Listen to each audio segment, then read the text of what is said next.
Tilo. I'm host. I'm super excited to have you on the show. Thanks for joining us. Let me introduce you to our audience. So we have professional soccer player Aaron Williams with us, who has been, I've got to go through the list, there's been quite a few lists, quite a few. He's a British professional soccer player who's most recently played for Newtown AFC in the Cymru, hope I pronounced that properly, Premier League in Wales. Made his debut in professional soccer, or football, I guess we need to call it, in 2011. Played for Warsaw and went on to score more than 100 goals in his career, included spells as AFC, Telford United, Harrogate Town AFC, Brackley Town FC, Newport County AFC, and Peterborough United FC. Also managed to lift the FA trophy at Wembley in 2018. Quite a list here. Yeah, it's not too bad, to be fair.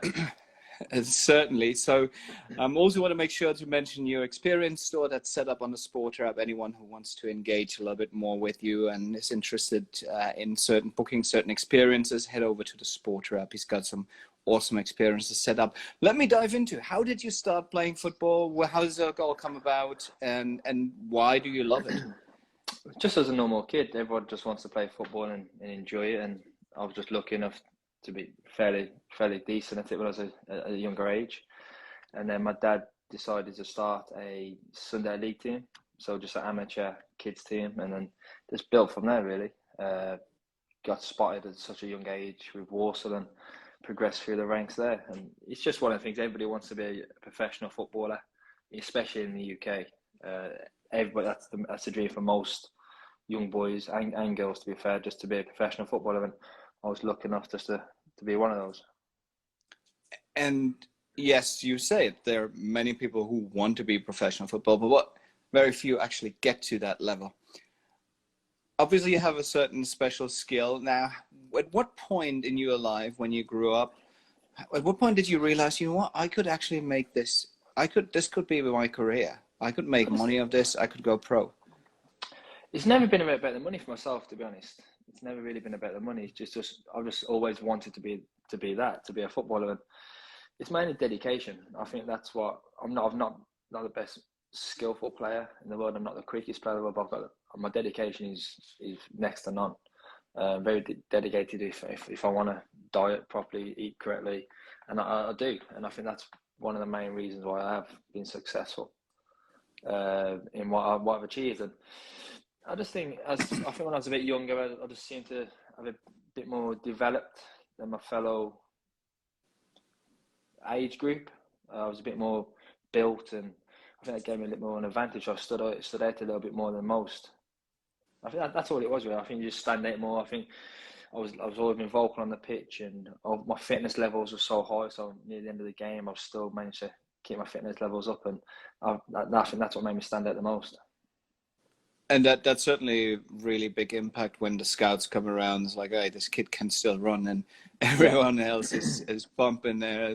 So I can see that making a big difference. Now, you've transitioned from several clubs, obviously been very successful, but also transitioned a lot through different clubs, had many opportunities to play with different teammates, under different managers. And I really want to dive a little bit into those different aspects there. But let me start out with, when you select your position, when it's like, hey, I'm a right wing, I'm a striker, I'm a goalkeeper, I'm a central defender, you know, that type of, what do I like most?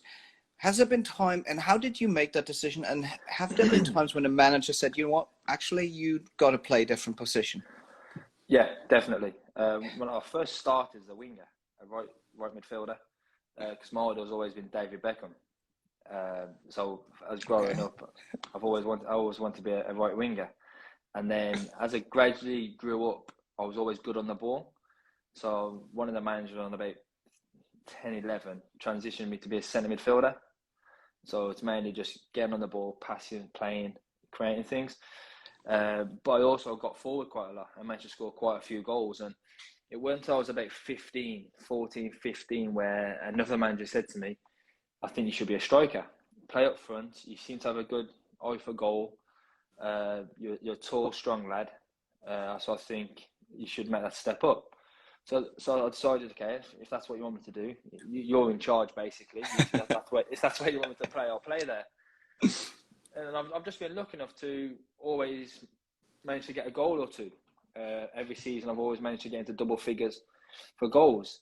And I just think, if it weren't for that manager saying, make that step up, would I have made a career out of it? I can't say if I would have, because there is players who are a lot better than me on the ball and who can see things differently. I think if it weren't for that manager saying, make that step up, play up front, I don't think we'd be having this conversation today. Interesting. As in, I mean, certainly that manager had a big impact on your career, but certainly someone who was putting up double digits on a really consistent basis. That shows that you definitely made the right decision back then. Oh yeah, and that manager made the right decision. Oh, he definitely did. I still speak to that manager now. He still has a lot to play. Like he tried to sign me for a club at the start of this season. He did, and I nearly signed for them just because of that player, that person. But unfortunately, I went somewhere else. Okay, interesting. As in, I mean, that makes a difference. It's nice to have that relationship with the manager and to have someone who believes in you and someone who's actually impacted your career for so much in this case. It's interesting. Now, when you played with different, obviously, you transitioned from manager to other teammates as well. How is it when you come to a new club, or you find different teammates, you got to integrate somewhere, but you also come in as someone who puts up the numbers, who has that proven track record. So how do you find your position in the team? How does that go? You never want to be the loud mouth. If you sign for a new club, you never want to be the person who walks in and all the attention's on them, because you want to integrate with different people. There's different personalities. You got to get to know. Okay, they're the ones who have a laugh and a joke. They're the ones who just want to get in, get out, go. So you have to just pick and choose your moments to speak to certain people at certain times.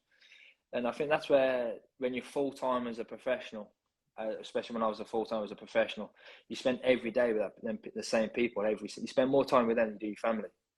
So you build a more relationship with them than you do your family, and that's where you see such close-knit teams, because they spend that period of time together and all that. So you learn who to speak to, not to speak to, and then you slowly get to know different personalities, and then you just become one.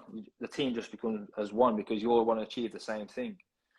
And I think that's it. Then it's down to your teammates as well to make you feel welcome. If they're really standoffish and it don't make you feel welcome, you always feel like an outsider.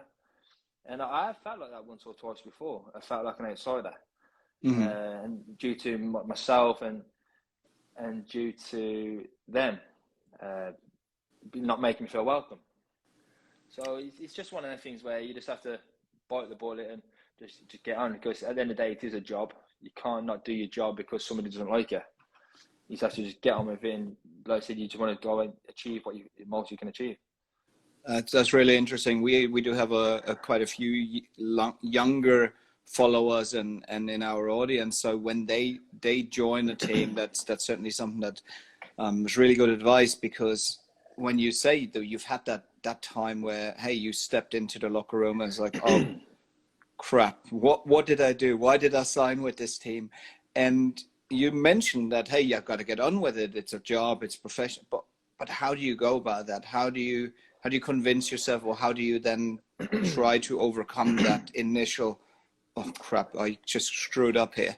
You have to do well for that team, for them to think, okay, then he's part of us now. You have to earn your stripes, basically. You really have to earn your stripes. Mm-hmm. And I think that's what it is. It's a test, especially when you're a young professional going to a senior team, where they've got the way they're set up, the way they want to set up, and you're somebody new, and the manager's trying to change different things to get you in there, and you've got to earn it. You have got to earn your position in that team, and that's what it is. If you're not getting the results and not putting up the stats, they're never going to welcome you.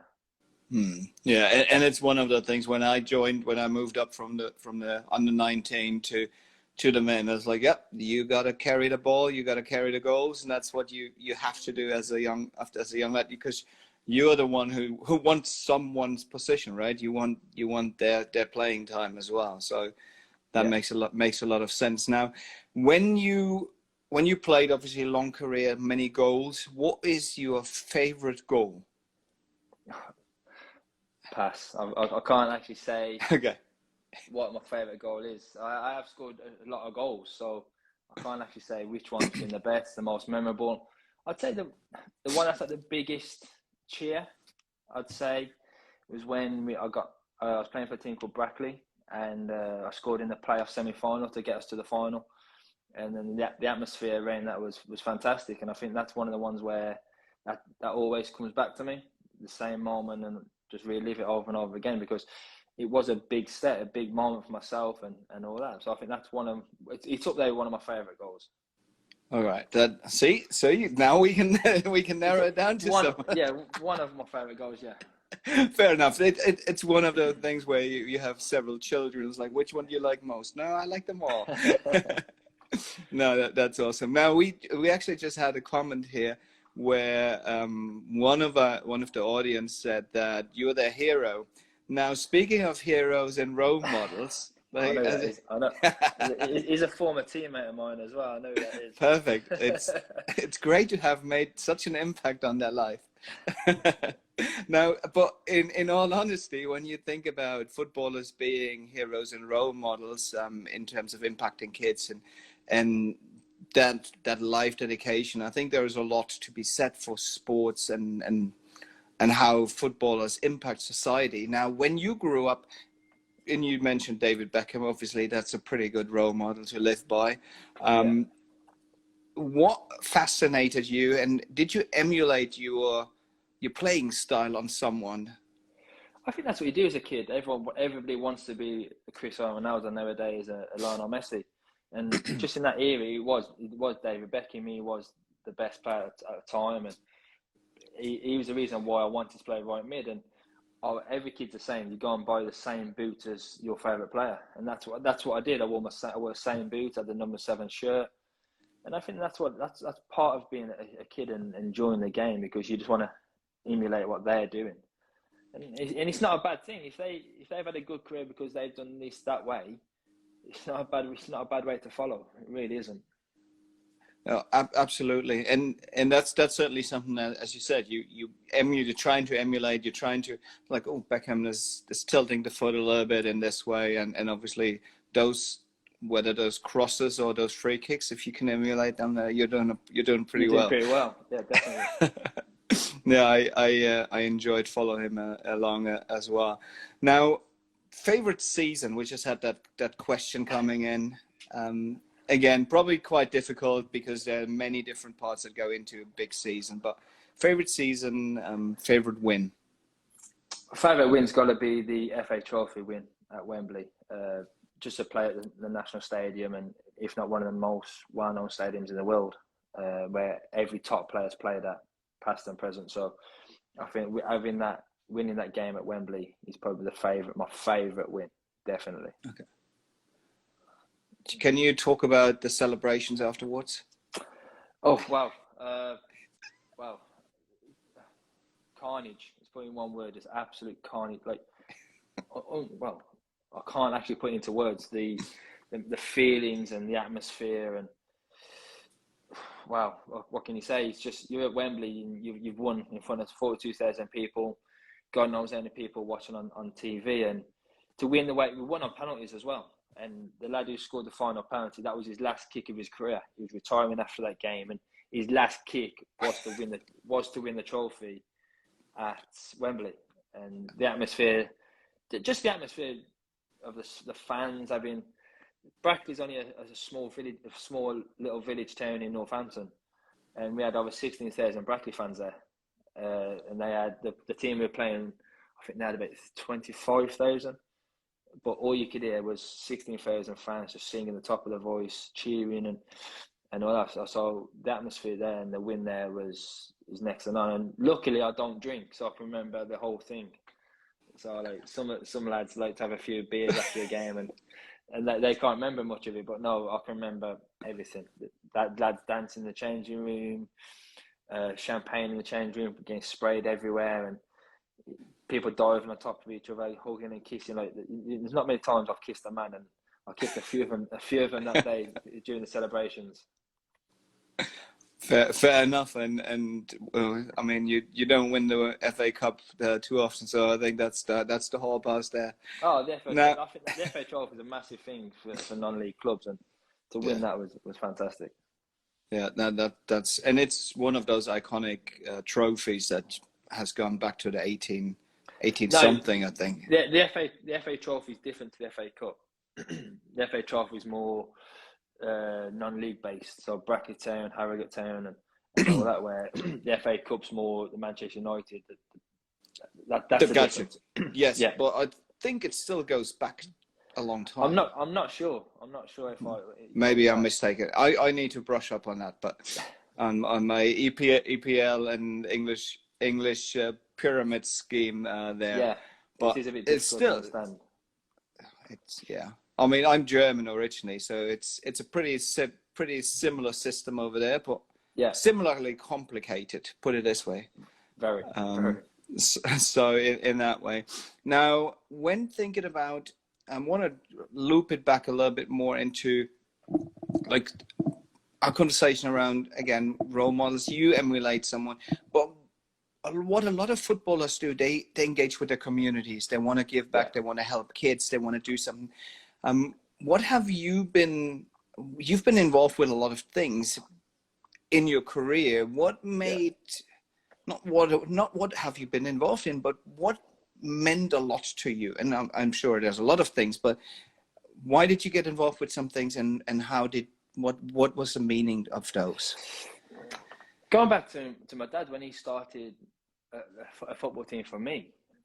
So when I grew up, me and my dad decided to start a football team again, just so I could see the other side of being a manager of it all, and giving back the training I've received, to give back to kids who haven't received the kind of training I have. And I think that's what we did. We ran a small children team from the ages of under 7s to under 15s, I think it was. So for 8 years, we were running kids teams and training them week in, week out, playing games with them, and just giving back what I received and what my dad learned over the amount of years he's done football. And I've met some fantastic players, and some players have made the step up to play in academies and stuff like that. So I've always liked to give back what I've received to other kids, because not many kids do get the opportunity to receive professional training. So every time I received a session, I thought that was really enjoyable.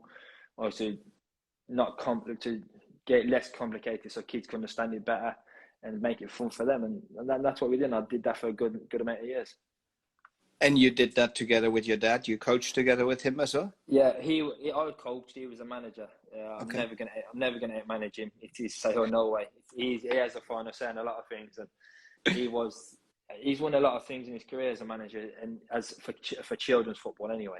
Okay. He's won a lot of things, so I was never gonna argue with him. Never. Fair enough, but that sounds like an awesome bonding experience as well, where you can spend some time with your dad. Yeah, it was. He'd always be in the car when it was raining, and I had to do all the cones, pick up all the cones and all the sessions. But no, just to go out a couple of hours every Tuesday or every Friday, and on a Sunday with the kids with my dad, like I say, it's a bonding session, and it gives you something to talk about as well. It really does, like what teams you're going to play and formations you're going to play, and you do get that bondness. That's really nice. Now, we've seen VAR come in, video referees. We see rule changes now. We see some in some competitions 5 substitutes. We do have a segment where we call break the rules,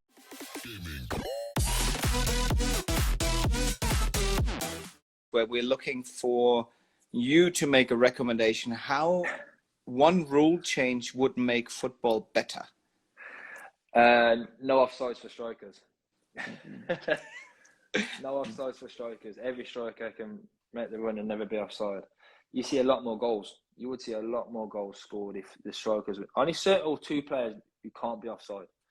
and one of them has to be a striker, because strikers want to score Mm. goals, and that's what you watch football for. You want to see goals. When you watch the highlights, all you want to see is the goals. So I think having no offsides for strikers would be, especially for myself, would be I think a decent rule change. Caught in the offside trap a few times. Oh, plenty of times. Plenty of times. Now, would you? And that's a really interesting recommendation with the no offside for strikers. Would you then have that one or two players per team that are exempt from the offside, or just everyone just no offside? No, one or two. Because Okay. otherwise the pitch would be too expanded, and there'd be no quality. Where if defenders still have to watch if a midfielder's running through, if a midfielder's making that third man run, he could be offside. But the number 9 and the number 10 are making that run, they can't be offside. I just think it makes it more enjoyable for the fans, because there would be more goals. There really would be more. There'd be a lot more arguments, but there would be a lot more. I think there would be more goals, definitely. That's really interesting rule change. I would enjoy that. I think that would. And me. I think I'd have scored more than what I have if that was a rule. Yeah, no, that's a really interesting rule. I agree. I think that would lead to a lot more goals. That would lead to more controversy, and we like controversy, right? It gets us talking. Of course we do. No, that's a certain aspect. How have the last 2 years of, we've had COVID, we don't have COVID, we have COVID again, where you need to mask, you can't have fans, we can have fans again, we can have 2,000 fans, now we can have 20,000, no, we're back to 2,000, now you need to mask again. How's that impacted training and playing? Well, training was stopped. Playing was stopped. Everything was completely stopped. We had our last game on the 13th of March, I think it was, 2020. And that was it. We didn't meet with the lads. We didn't do nothing for 12 months. So all we got sent was training plans saying, there's your runs, make sure you're getting done, stay safe. And that's all it was. And to be fair, when you get nothing else to do, because you can't go to work, you can't go to the shops, all you can do is stay in your garden, stay in your living room, or you get 1 hour of exercise. And I think, definitely for myself, all I used to do was go for a run. Every day, go for a run. You're never going to emulate match tempo, but you could always stay fit and stay sharp. And mentally, I think for myself, I needed to do something like that, because even now, I can't sit still. So even though COVID's thankfully a bit more under control, I still like to get out of the way, but I still like to keep myself safe. So I still do wear masks in certain areas and stuff like that. But it did make a massive impact worldwide with sports, when nobody could meet up. And I think it brings back that social togetherness as well for fans and families, because some families might live miles away and they like to get together on the weekend, and that's where they bond. So I think COVID has made a massive impact on sport. And then, like I said, for the fans, going from 20,000 to 2,000, how do they pick the 2,000 fans? Yeah. So it is unfair. But I know in England now the fans are laid back in full stadiums. I was watching the Champions League game last night, and Spain are still having half their stadium was cut off, which I don't know why, because most of all the countries left back open. So it all depends which country and what rules they're in. And I just think, thankfully, COVID in the past, and I think it is in the past. You just got to live with it now, and just slowly get back to normal. It's never going to be the same. Like our kids, especially my daughter, she will not know the difference between COVID rules and previous, because she's too young. Where we know the difference, where like her seeing a mask, that's normal. Yeah. When we first saw a mask, we're like, why is he wearing a mask? Like, it's just like, why? It's just getting used to it all and stuff like that. So thankfully that's in the past, and we can just slowly start to get back to normality. Yeah, I agree, and hopefully it's mostly under control now. Yeah. With 22 having just started, we're rolling into the spring. What are your goals for this year? How does it look? And how is what are your plans and goals? Well, we've got 3 games left for a season, and our season is officially over. It's finished. But my plan, what we're fighting for European places. So Okay. hopefully the plan is to get into Europe and play in the Europa League. We achieved it last year. We were playing in the Europa League, same competition Tottenham were playing in. But unfortunately we didn't make it as far as those. But that's the plan, to get back into Europe and experience playing in different countries again, and different ways of teams play against English teams or Welsh teams. So that's the plan, to get back into Europe and achieve that, because it's a massive, financially it's massive for the club. Yeah, just keep scoring. That makes a big difference in terms of tapping into the European money pot there as well, for sure. That's it. And so 3 games to go. Hopefully playing Europe. What is, if you could pick one opponent in the Europa League or in Europe to play next season, which team would you pick? No idea. Okay. No idea. All I know is I want to travel to. Like last year when we made it, we had to travel to Ireland. So it wasn't the experience I was hoping for, because we had teams from Latvia, Sweden, and another country which I can't remember. But unfortunately, we drew the Irish team, so all it was just a little airplane trip over the water. So hopefully this season we get somebody a bit more sun, a bit more exotic. So I can't put a name on a team. Anyway, there's a bit of sun. It's a bit of difference. I've played in Ireland 3 or 4 times, so I knew what to expect. Wet, windy. Well, I want to play in a bit of sun. I want to play a bit of sun where it's different, because the Irish League is similar to the English and Welsh League, where you go and play in Sweden or in Spain. It's completely different football. And I'd like to experience that. I really would. That'd be interesting. I could see that. If you ask me, would I want to travel to Ireland or to Valencia, for example, I'd take the away game in Valencia for sure. Exactly. Now, from interacting with your fans, I want to be cognizant of your time. We have I want to make sure that I don't hog up all of your evening. I know it's getting late in England as well, but you have some awesome experiences set up in the SPRTER app, and just for our fans, our followers, make sure to follow Aaron on not just the SPRTER app, but also on the Insta at As a Willow. But check in with those experiences. What does it mean to you to engage with fans? A lot, because like I said, a lot of people don't have a chance to speak to former professionals or somebody who wants some information about what you've achieved and how you can achieve it. So it just means a lot, because it means a lot for them to give their time to ask for that information or ask for help, or that just means a lot just for their time, because they don't have to send you that message. They can just click on your profile and think, okay, then he's not going to reply. But I like to reply to everybody who messages me on Twitter, Instagram, on the app. If you do message me, I always will reply, because you gave your time to message me that question. The least I can do is give my time back. That's awesome. That approach, if every athlete had that approach, I think that would go a long way. So I really appreciate you putting in that. It's always respect. If the question is respectable, then you get a respectful answer back. It's when fans, and it's hard because fans are very emotional, and you know exactly how it is. If you score against their team, you do get some abuse back. And you do it. So if they're respectful to athletes, and 9 times 10 the athletes will reply back. No, and that's certainly, there is banter, and then there is complete utter disrespect and online abuse, and a little bit of banter, like one of your teammates or former teammates earlier. I was like, that's all. You know, that's positive, but I can see that now. If you have 1 more minute, I want to tap into that, because you, as a professional, it's like, how do you deal with that type of online abuse? Funny enough, I'm glad you mentioned one of the lads who have just joined, David Cottrell. You see him; he receives quite a lot of abuse on his Twitter page, and he just gets on with it, and he deals with it fantastic, and he really does. He deals with it so well. But a lot of players would take the hump. They would take the hump.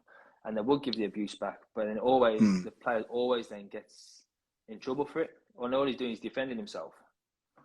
So it is hard not to bite back when people are calling your names and they are bringing up your past and stuff like that. You are going to defend yourself, but the player always gets penalised for it, which is not right. It really isn't right. So the more respect you show, the more respect we always show back. It really is. Yeah, I can see that. And then the media's only going to jump on what the player said, because that's who people know. The media is not going to engage with what fans are saying. So I can see that. It's got to be so difficult to deal with that type of, like, hey, I tried everything for this team. It's probably even harder when your own fans are abusing you. Would you agree with that? And has that happened before? Yeah, definitely. Really has been. When I first made my debut at Warsaw, I remember coming on. I think we were 2-1 down, and I remember and I was only 18 at the time. And I remember a fan shouting onto the pitch, "Why have you brought him on? Bring a striker on." And I'm thinking, thanks very much. It's like my second. It's like my second game in. I did well on my debut, and I was lucky enough to make another second appearance a week after. And we were losing 2-1, and there were senior pros on the bench. So I understood. I really understood where it's coming from. Bring on senior people who have achieved things, who have made that stamp in that league. So I understood where it's coming from. But again, you're playing for his team. You're trying to give your best for his team, and as I said, you just get on with it. You really do. You do just get on with it. I've received abuse online after games when I've not even played.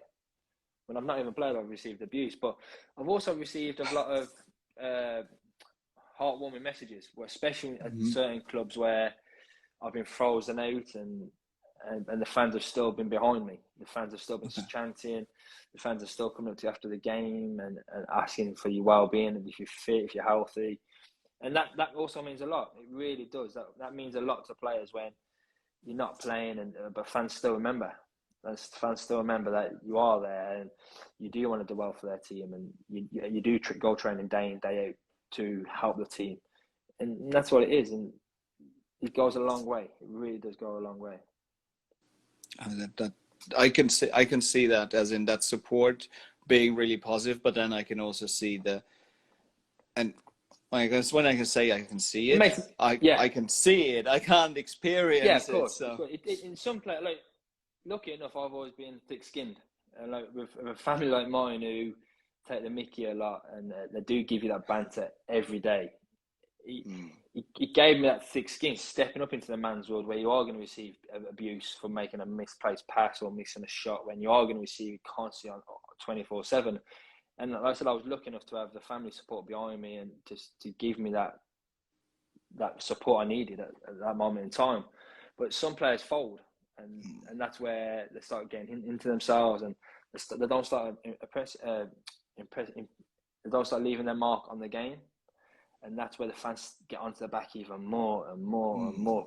And that's where players fall out of love with the game, and it is. And you can play 25, 30 games a season, but if after every game you're receiving abuse, you do not want to play that next game. You don't. Your heart's not in it. Your heart's not in it. And like I said, I'm lucky enough to be quite thick-skinned and to have that support behind me, where if I receive a message like that, I laugh at it and I just move on. I'll just move on. Fair enough. In a way, someone still took time to think of you. So yeah. Not in the way you'd want, but yeah, they still took time and to give that. And it is, football is sport in general is a very opinionated thing. Everybody is the best player in the world. Everybody is the best manager in the world. They think they could do what you do, and so it's their opinion. It is their opinion. I remember making a tweet not long ago, and I'm not massively on Twitter. I don't really tweet much. I was receiving a lot of comments after one of the games, and I've clicked onto the person's profile, and it looks like he'd never ever touched a football. Never ever. Don't look after themselves, and I just left a little message saying it's crazy how somebody who's never kicked a ball in their life thinks they're the best manager in the world. They don't know nothing about sport. And I received a message back saying I played school football. I think it's nowhere near the same. It's nowhere near the same of what I've achieved in my career. And I'm thinking, don't compare that to that, please. But it is opinion. It is opinion. So I literally just had to laugh it off, and I did. I just moved on with it. Literally just moved on with it. Yeah, it's someone having ridden a bike in the past and now suddenly thinking they can drive Formula One.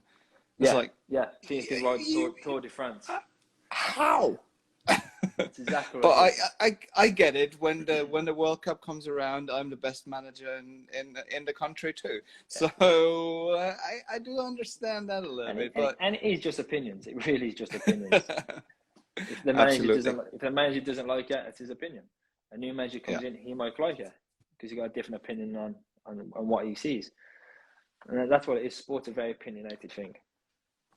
Which can be great because that gets us talking and gets us engaged. But it also, I can absolutely see the downside of that. Yeah, it really is. It really is, and that's affected a couple of my moves before.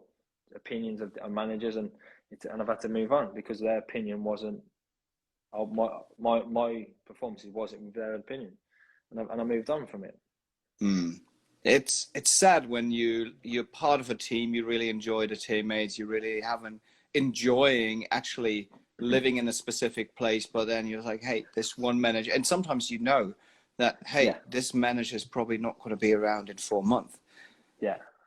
Has there been a time you ever sat out a manager and like, you know what, you're probably going to be gone in a few months, so I'll just hang out here.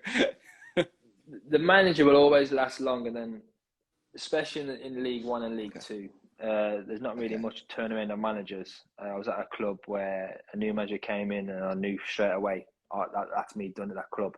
And it was. I was. As soon as he came in, I knew I was done. And because I knew his opinion weren't the same as the previous manager, and he was. Well, I can't really say too much. I don't really want to dive into it too much. I get it. But yeah, players will never win against a manager. They won't. The players are always giving first because they want to play. The manager will happily sit you on the bench or sit you in the stand all season. But the players just want to play. They just want to keep playing week in, week out. So it will get to the players first before it gets to the manager. Definitely will. Okay. That makes a lot of sense. Yeah. And as you said, you want to play. The manager in the end has the last word. Who's actually playing? So exactly, they pick the teams. No, but as someone who's put up double digits, you also have a lot of arguments for yourself. Yeah, I really did. He sent the manager in question. He sent me out on loan, and I scored 20. I think I scored 25 goals before Christmas. And I went back after Christmas. He went, no, don't want you back. I scored 25 goals before Christmas. He went, no, don't want you back. So I went, okay, then no problem. Off I went. Yeah, and I just went. And to be fair, it's one of the best decisions I've ever made. It really was. Wow. It really was. Yeah, and I was happy. I was happy where I was, and like I said, it was his opinion. It was his opinion. I respected his opinion, so I had to make the decision for myself, for my own career.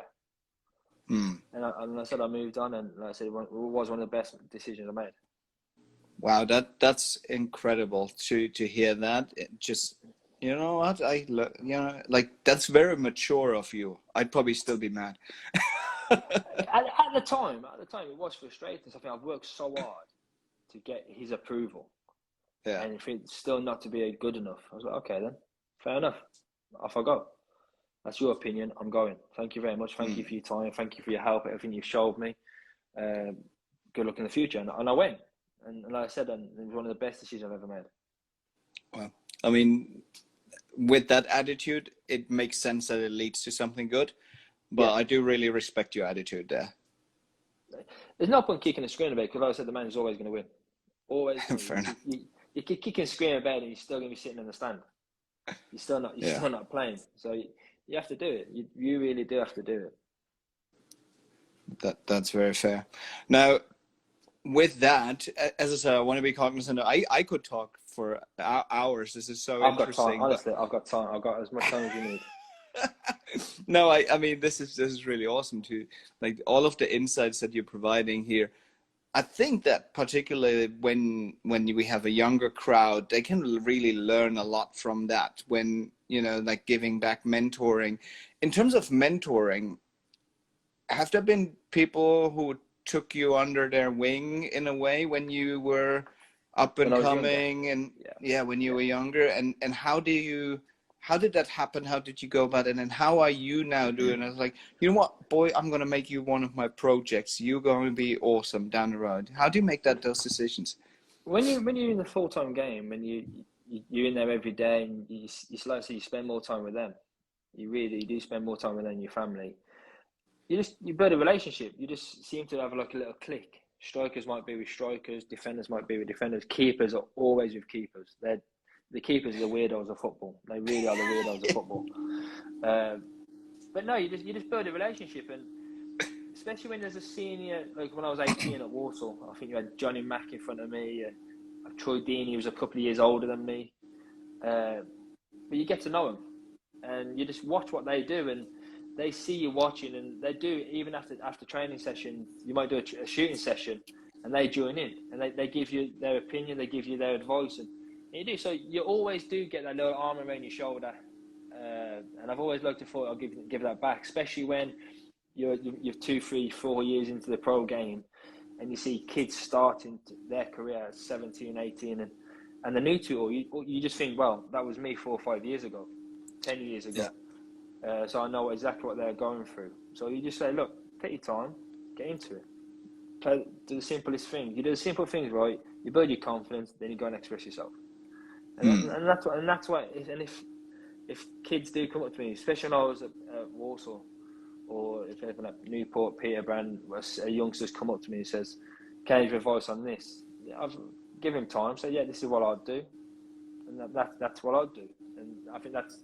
If you ask me my opinion, I'm not going to tell you do it that way. I'm saying if I was me, that's what I'd do, but it's your decision. And that's what it is. You just you can't make their mind up for you, because you can't make the decisions for them in a game. So does that extend beyond the pitch? Do you provide some kind of life advice or career advice as well? Does that go into that, or? Not really. No, you're always in a group chat as a football team. Yeah. You're always in a group chat, so you're always having that banter off the pitch and togetherness off the pitch. But if you're traveling together, when you're traveling together, that's when you get to know them on more of a personal note, where you do get to know the kids' names, the kids' birthdays, the wife's birthday, and what the wife does for a living, what they do, and their past, and that's when you get to on a personal level. Mm-hmm. And that's when the life advice do come into it. Because if you might think, well, they're struggling this month, like why is he so upset or sort of he comes being set for a week, upset for a week or two? What's going on? Is it okay at home? And that's where you do get to know them, and that's where that togetherness do come into it, because you pick it up on anything. Like I say, you spend more time with them than you do anyone else, so you know when they're having an off day. It's like your wife, you know when she's off. You know when she's having an off day, so you stay out of the way. So, but with the boys, you want to get your arm around them. Are you okay? What's going on? Yeah. And that's what it is. But no, I would never give life advice, because it's their life. You learn from your experiences. If I think it's not safe what they're doing, I'll give them my advice. Okay. But no, I won't tell people how to live their lives. That's their choice. It really is their choice. That's interesting, and I can see that when you talk about the away games and so on, where you really get to know people, because you're traveling, you're exploring the cities as well, and that makes a lot of sense there. We do have one question here from the audience, from Jay Withers 92. What was going through your mind when you stepped up to take that penalty at Wembley? Ultimate pressure to the situation. What pressure? There weren't no pressure. Okay. You score or you don't. Simple as that. No pressure. The lad before me missed the first penalty. They scored. So I knew it was an important goal, but I hadn't missed all season from the spot. I hadn't missed all season from the penalty spot. And I know Josh was there at the game as well. Josh, he always wore the funny looking shirt to every game. And after the game, his shirt was always off. No matter what the weather, his shirt was always off. It really was. And he's about 10 points in as well. 10 beers in at that point. But no, all my thing was just get it on target, and if it goes, then it's great. If I miss, so be it. And lucky enough, it went in I think it was the bottom left-hand corner, so the keeper's right-hand side. Yeah, that's interesting. Yeah, I mean, To me, I would have thought exactly the same. Massive pressure, as in. So it's not like you. It's like, what if I don't miss? Well, it's like you just were able to completely blank that out. Like, yep, Yeah. this is a penalty. I'm good at this. This is what I do. Yeah, but you got a long way to walk. So you're on the halfway line. You've got to walk 40 yards. Yeah. Get the ball, because some teams, the keeper will throw the ball across the pitch. So you got to walk to get the ball, walk to put on the spot. But I just literally walked, little jog, little trot, got the ball, knew exactly where I was going to pull it. So I made my mind up on the halfway line. I knew exactly where I was going to pull it. And if like I say, if it went in, if it goes in, great. If I miss, I've missed.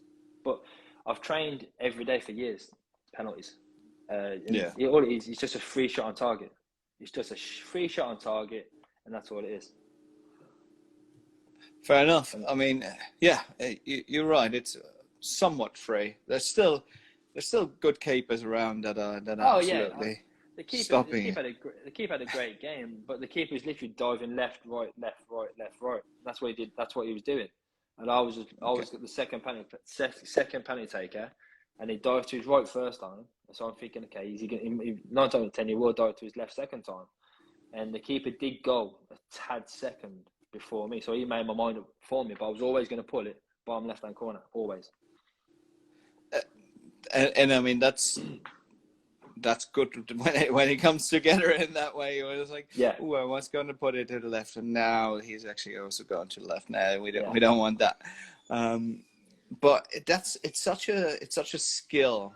And when you say I've trained this for years, right? It's a free shot on target. But we still see many footballers missing penalties. I mean, you've seen it with the English team, right? The national team. You've seen that 2 years ago, last year, 2 years, one of those, like the last Euro, where like you see people that step up that you're like, well, it's probably what they train as well. Yeah, it is. But they're missing that. It's not always a guarantee, though. The keeper might go the right way. He might guess that way.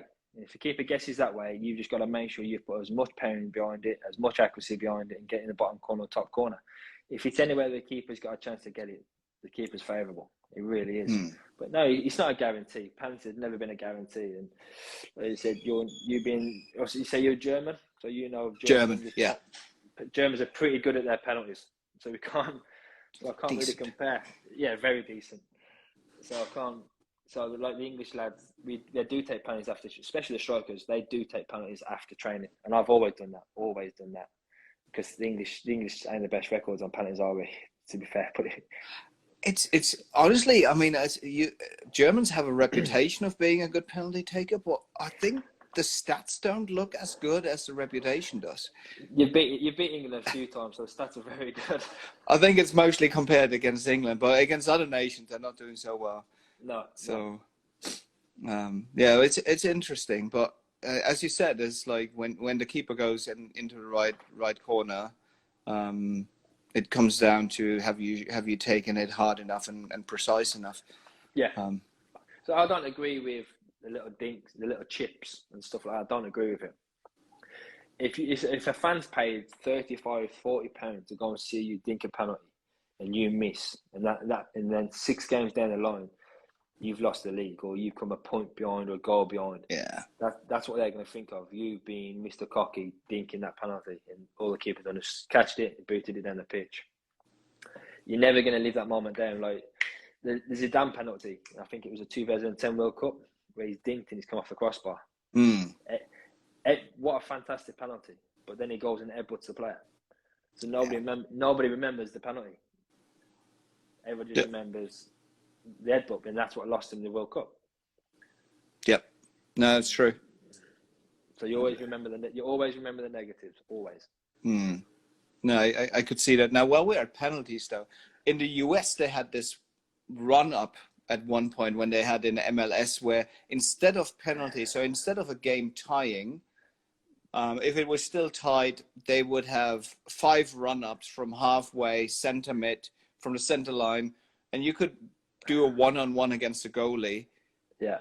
And everyone hated it, and they got away with it because it's not football. And I actually thought it was really entertaining. No, I'd have hated that. You would hate that? I've seen the highlights, and I'm thinking, what's going on here? I did see the highlights from it, and I'm thinking, what is going on? And then and then I see it like MLS. I'm thinking, okay, it must be different rules, but no, it's like a hockey. It's similar to hockey, isn't it? They run up and they have to try and take it 1v1 when they give it. No chance. I would absolutely hate it. So really. you sticking with that the draw as the final result. Yeah, I'll take a point and on to the next. I just don't fancy winning 30 yards of the ball. If you fall over that ball on the way, that's it. You're done.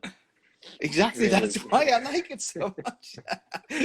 For fans, it's really engaging. Yeah, I can imagine that. But I can't see, if you get that in the Premier League, I can't see many fans staying behind to watch that. I really can't. Fair enough.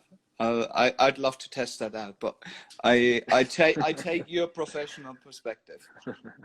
Yeah, no, definitely. For me, I wouldn't be putting my arm up saying, yes, Gaffer, I'll take one of these penalties. You got to go 50 yards with the ball, then you got to try and take it around the keeper and score. No, let somebody else do that, Gaffer. I'm okay. Fair enough. That's like for the young kids. It's like next generation. Yeah, let the kids do it. They can do that. No, that's awesome. We do have one last question. What team are you at now from Theo Hook 11? Newtown in the Welsh Premier League. All right. So that's for Theo. That's who you got to follow now. And we just learned that they are up for 3 games to go in the season, and they're looking to qualify for Europa. So there's quite a bit of stake. So good time to find a new favorite team here. Aaron, thank you so much for joining us. This took so much longer than we planned, but that's a really good sign. I really enjoyed the conversation. Yeah, me too. I really enjoyed it. Anytime. Thank you for joining us. Any of all of our followers, make sure to follow Aaron on all of the socials. We'll link it out. Check out the SPRTER app for experiences with him and connect there. And keep in mind, keep it clean, keep it nice. On all of the socials. Have a great day. Keep it respectful. Let's go. All right. Have a great day. Thank you. You too. Thank you. Bye-bye. Bye.